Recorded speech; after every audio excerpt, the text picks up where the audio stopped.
tous. Et tout d'abord, je tiens à remercier Jean-Pierre Avril pour son invitation à venir à cette journée. Je suis très heureux d'être ici et merci beaucoup à l'équipe organisatrice pour les chaleureux accueils. Donc, alors on va rentrer en matière. Vous l'avez déjà vu avec mon nom, mon charmant accent, paraît-il, que donc je ne suis pas de nationalité, enfin je suis pas français, j'ai la nationalité française, mais je suis né au Mexique et je suis très content d'être là parce que ça me rappelle un peu mon pays, hein, plein de soleil, plein de fruits exotiques, plein de belles choses.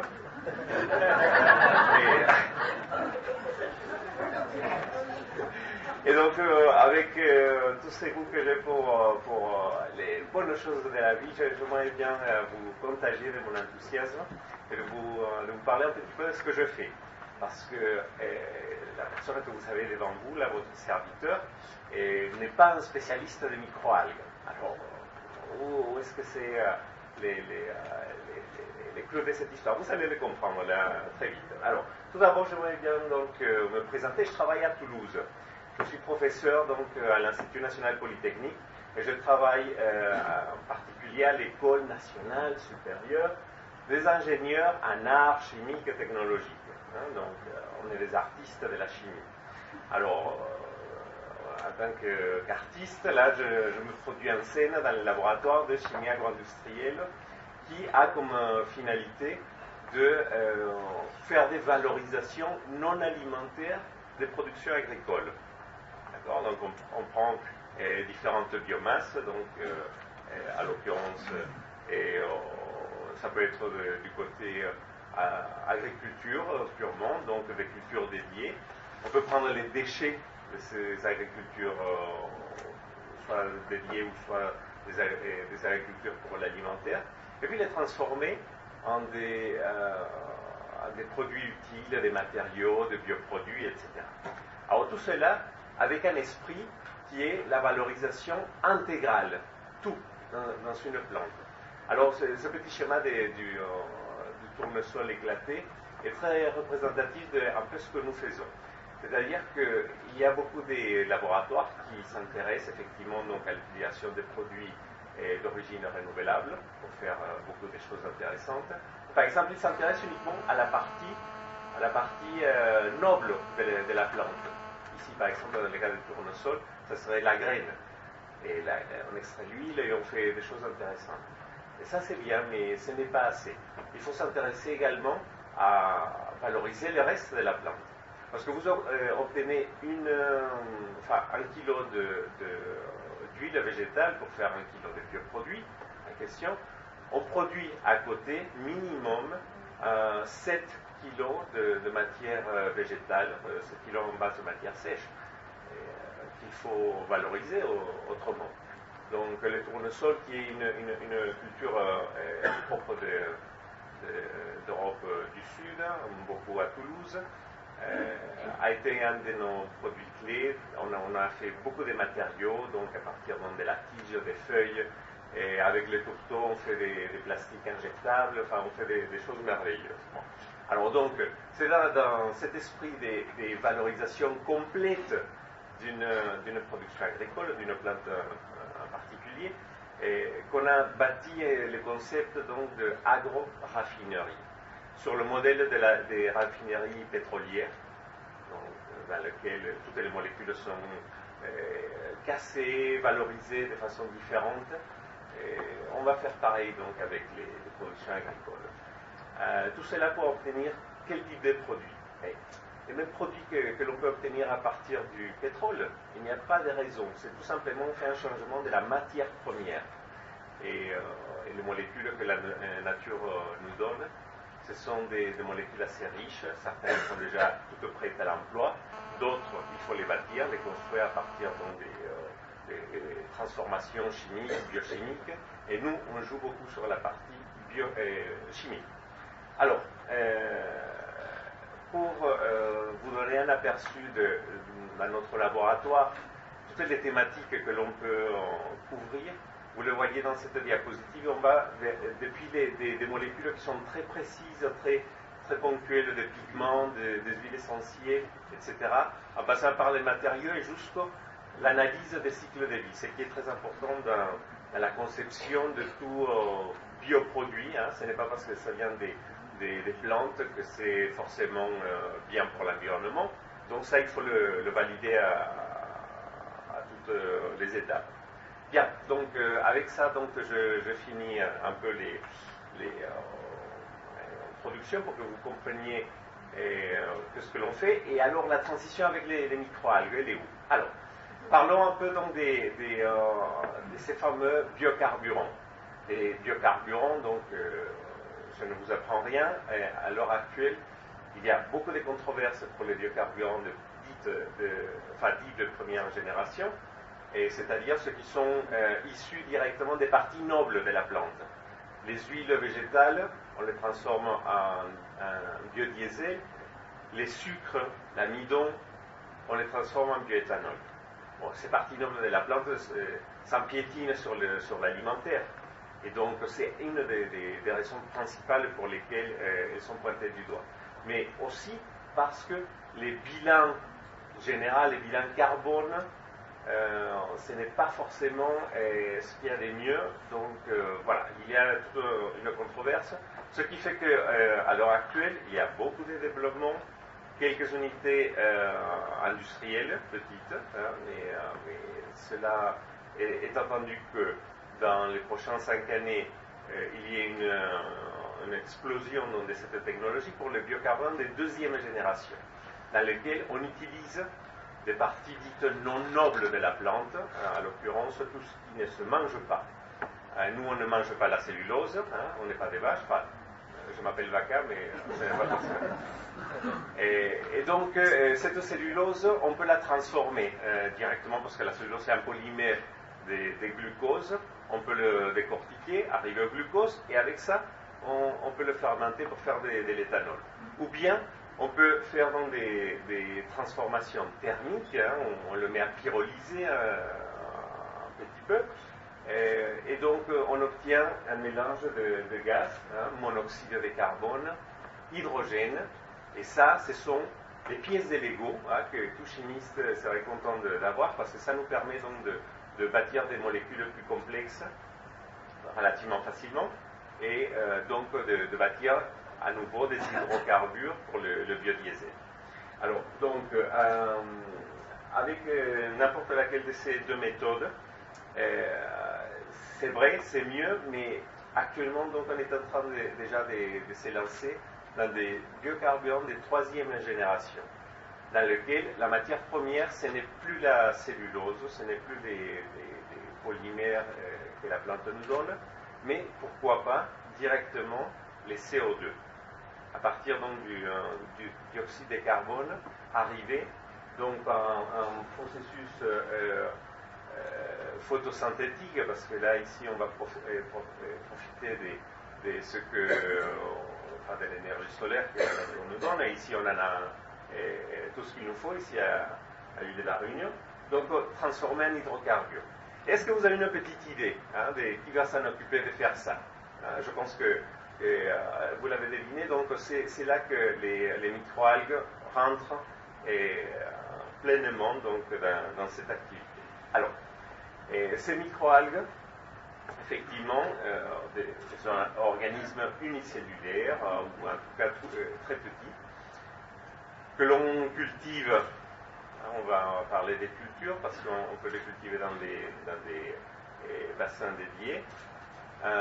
Donc font un engouement, suscite un engouement énorme dans le monde. Actuellement, même, il y a des campagnes de communication, même Airbus, là, qui veut lancer donc son premier vol donc, avec du kérosène obtenu à partir des microalgues. Bon, ça, ce sont des campagnes de publicité assez fortes. Mais tout le monde pense donc à ces microalgues pour la fabrication de ces biocarburants.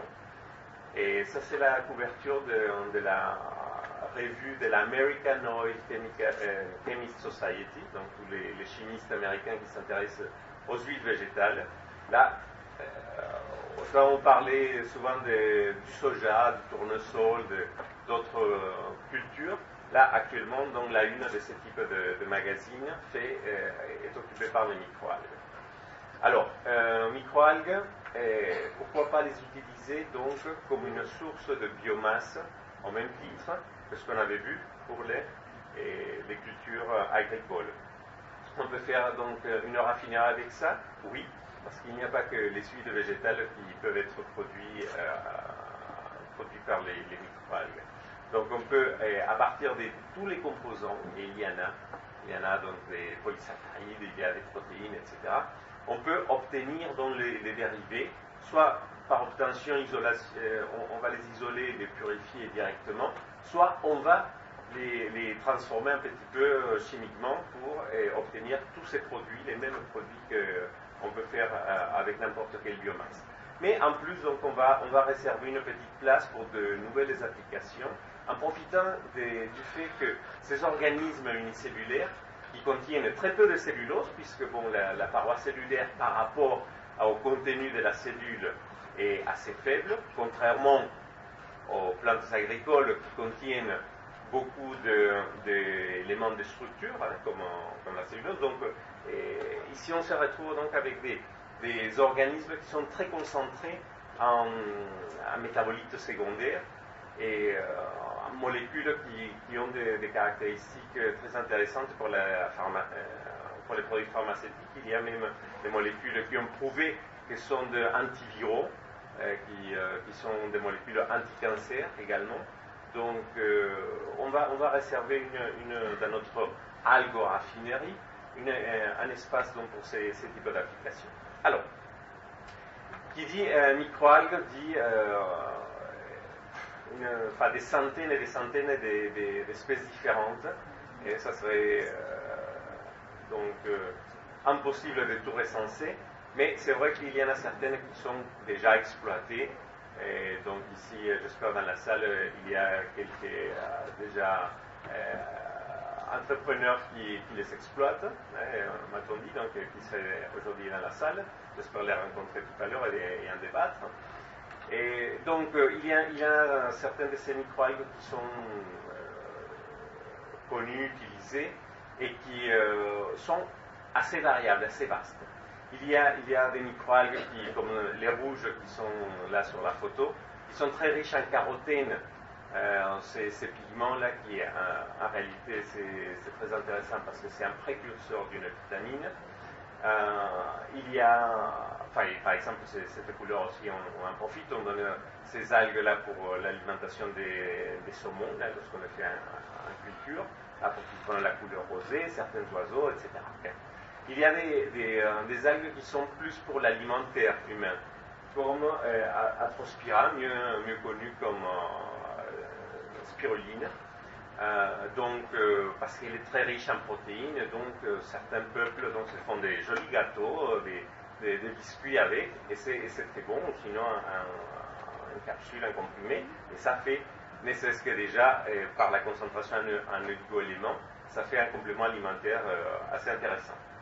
Alors, l'intérêt donc de ces microalgues, c'est qu'effectivement, n'ont pas besoin d'un terrain pour pousser, donc on peut les faire produire dans des terrains non cultivables, à condition donc d'avoir les caractéristiques essentiellement du soleil.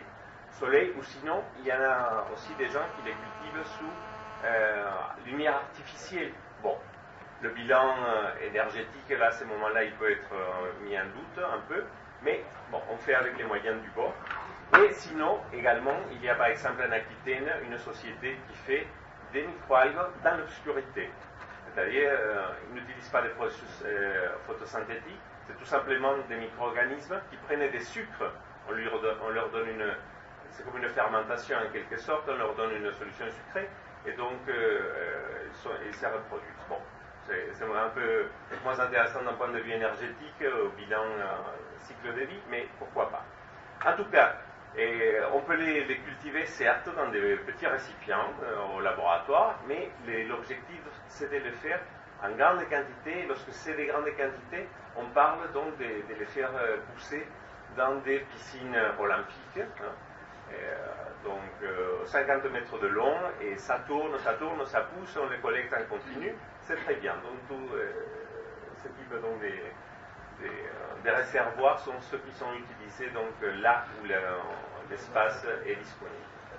Alors ces microalgues, ici on les compare très souvent donc, avec ces pouvoirs nutritifs qu'elles peuvent apporter en termes de protéines. Par exemple ici ce tableau est très intéressant parce qu'il compare avec de la viande, du lait, de l'œuf, quelle est la quantité en protéines qu'ils peuvent apporter et autres, donc avec toute une série de microalgues. Bon, c'est très bien. Il y a également donc, des comparaisons, des analyses que l'on fait de ces microalgues en termes de la qualité des protéines, parce qu'une chose c'est avoir des protéines et une autre c'est des protéines de qualité. Qualité des protéines, et attention donc pour tout le monde, il y aura une interrogation à la fin de l'exposé, hein, avec les professeurs de ma vieille habitudes.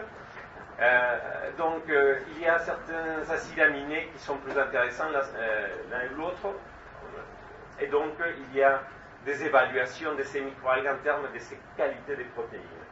Il y a également donc une évaluation de ces organismes en termes de la quantité d'huile qu'ils peuvent produire ou la quantité de polysaccharides qu'ils peuvent produire, notamment si on va s'intéresser à la production de biocarburants. Ce qui nous intéresse, c'est la partie huile. Hein. Donc bon, il y a tout cela, etc. Il y a également donc, lorsqu'on dit huile, pourquoi pas, effectivement, est-ce que l'huile qu'on obtient des microalgues, c'est la même que l'huile de tournesol? Non, ça serait osé de dire ça. Et est-ce qu'il y a une huile qui soit meilleure que l'autre? Je dirais oui. Il y a l'huile de microalgues peut être beaucoup plus intéressante que l'huile de tournesol. Pourquoi? Parce qu'elle est très riche en certains composés que je vais vous présenter tout à l'heure. Alors, ici dans ce tableau, par exemple, on voit que même dans une même famille, comme Nanochloropsis, il y a des changements dans la variété uniquement, hein, qui peuvent induire donc, des changements dans le rendement en termes d'huile, etc. Donc c'est un monde infini, un monde vaste. Et donc voilà les types de composés dont je vous disais. Dans l'huile des microalgues, il y a beaucoup des acides gras insaturés, polyinsaturés. Et là, même si on n'est pas spécialiste du domaine, on sait très bien que ces fameux oméga 3, là par exemple ici, la double liaison, hein, c'est à la 3e position, et donc c'est oméga 3, et c'est plein d'oméga 3, d'oméga 6, etc. Ils sont très bons pour la santé, ces types d'acides gras. Bon, il y en a plein dans les huiles des microalgues. Des applications donc dans la pharmaceutique, dans les compléments alimentaires, qui se vendent très très bien, qui font rêver les dames de la cinquantaine, hein, l'éternelle jouvence, parce que bon, on va se maintenir. Ah, les hommes aussi, oui. C'est vrai, j'étais un peu sexiste là, mille excuses. Oui. Les hommes aussi, là, nous intéressons donc au DHA, etc. N'est-ce pas? Voilà, ok, très bien. Alors, les types des composés que l'on peut avoir, il y a une étude très intéressante donc, faite par la XLR qui a recensé donc différentes applications de ces microalgues en termes de quantité et de prix. Alors donc à la base de la pyramide, on a les produits les moins chers qui sont pour l'alimentation animale. Effectivement, donc directement certains de ces microalgues, on les donne directement aux animaux, au bétail, etc., différents types d'animaux. Et c'est très bien pour eux, ça rentre dans les formulations. Ok. Une application de type biocarburant. Ça se retrouve à la base de la pyramide, avec donc des coûts qui vont aux alentours de, allez, on va dire 20 centimes d'euros le kilo, hein, à environ 70 centimes le kilo. Ce sont des limites assez basses. Vous imaginez, donc il ne faut pas dépasser, on ne pourra pas vendre donc, du biodiesel si le coût de production dépasse cela. Mais par contre, donc, plus on augmente dans la pyramide, on s'approche des questions d'alimentation humaine, de santé humaine, etc. Plus donc on augmente en termes Alors, cette même pyramide, là, je me suis permis de regarder qu'est-ce qu'elle avait de particulier. Et donc, plus on augmente dans la pyramide, plus les molécules qu'on essaie de commercialiser, de valoriser, sont présentes en faible quantité. Mais également, il y a une caractéristique commune, là, plus on augmente, plus on essaie de valoriser ces EPA et toutes ces molécules de jouvence. Et il y a un autre paramètre qui se fait, c'est que ces molécules-là, plus elles sont pures, plus elles peuvent se vendre cher. Donc, ce qui nous donne un cahier des charges pour établir donc les limites et les actions à faire dans notre algo-raffinerie. Et donc, c'est ça les concepts que je veux faire passer aujourd'hui, les messages.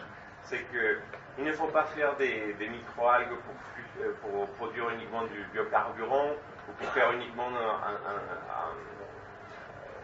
un pigment. On peut tout valoriser dans une biomasse quelconque. Et ici, c'est le cas. Alors, on a déjà des stratégies dans lesquelles on va faire séparer la partie protéique, la partie polysaccharide, la partie métabolique secondaire, les huiles, les sucres. Et ce schéma qui est déjà qui semble complexe, en réalité beaucoup plus complexe derrière, parce qu'en réalité on va s'intéresser à obtenir certaines de ces molécules, notamment ici dans ces produits chimiques à haute valeur ajoutée, de façon à les obtenir de façon très pure pour pouvoir les vendre très cher. Hein, il y en a certains qui peuvent se vendre jusqu'à 100 € le gramme, hein, donc 1500 kilos, 1500 € le kilo. Alors, et pourquoi pas aussi imaginer de placer ces algo-raffineries à côté des sites de production des biocarburants de deuxième génération. Parce que, si vous vous rappelez bien, j'avais présenté ces données, ici, lorsqu'on obtenait ces gaz de synthèse, il y a du CO2 qui se libère.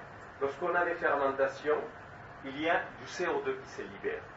Alors, si on utilise ces CO2 comme matière première pour nos microalgues, alors en réalité, donc d'une part, on va obtenir ici un gaz de synthèse beaucoup plus pur, parce que d'ailleurs celui-ci, en plus de faire des produits chimiques, on peut le brûler directement, et il a une teneur calorifique très importante, qui est réduite par ces CO2. Si on l'enlève, si on le fait passer à travers les microalgues qui captent le CO2, mais les restes du gaz, il a un pouvoir calorifique plus important. En réalité, ce qu'on va obtenir, c'est une meilleure efficacité économique et surtout moins de pollution en termes de gaz à effet de serre. Combien ça coûte tout cela? Bien évidemment, ça dépend donc des échelles. Hein. Si on produit un laboratoire, bien évidemment, ça va nous revenir très cher. Lorsque on va vers les grosses piscines olympiques, cette étude donc faite en 1996, il y a déjà un certain temps, estimait donc un coût minimal, bien évidemment, par surface, en termes, là, regardez en termes de dollars par mètre carré, mais donc en termes d'investissement, on est en train de parler de l'ordre de 10 millions d'euros, enfin de dollars, pour faire ces grosses piscines olympiques, un système complexe comme ça. Bon, ça donne une idée de l'ordre de grandeur. Alors, il y a tout n'est pas rose, enfin plutôt tout n'est pas vert hein, dans les microalgues. Et il y a quelques petits soucis, quelques problèmes, notamment si on a des bassins qui sont ouverts, les pollutions qui peuvent tomber, tuer certains microalgues, etc. Donc il y a quelques problèmes encore à résoudre, à maîtriser, tout. Contamination des souches. Il y a également, si on utilise des eaux polluées, eh bien, les algues sont des excellents concentrateurs de ces oligoéléments, et si ce sont des mercures et autres métaux lourds, on peut les retrouver.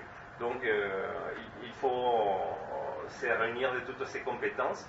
Pour les personnes intéressées, il y a cette publication qui n'est pas encore sortie, qui va sortir, qui est excellente, là, qui passe en revue tout ce qui est produit, utilisé, tout ce qui est autour de la production des microalgues. C'est par Brennan, qui est, disons, le grand prêtre des microalgues. Ça a été accepté en octobre 2009, donc c'est tout récent. Et pour finir, il y a donc un message que je voudrais passer, c'est que pour s'attaquer à ces problèmes des microalgues, il faut réunir des compétences assez diverses. Il faut passer par les gens qui sont forts en génétique, forts en production, en photoréacteurs, hein, parce qu'on fait ces réacteurs, au lieu de faire des piscines, on fait plutôt des réacteurs verticaux, hein, etc. Donc il y a beaucoup de compétences, et nous dans notre laboratoire on a été invités à participer dans ce type de projet en termes de séparation, fractionnement et des modifications chimiques pour la purification et l'utilisation des produits à très haute valeur ajoutée. Mais voilà, on n'est pas seul, il faut se mettre tous ensemble, tout type de compétences pour réussir de façon efficace ce type de projet. Voilà, donc c'était le message que je voulais passer. Je vous remercie de votre attention.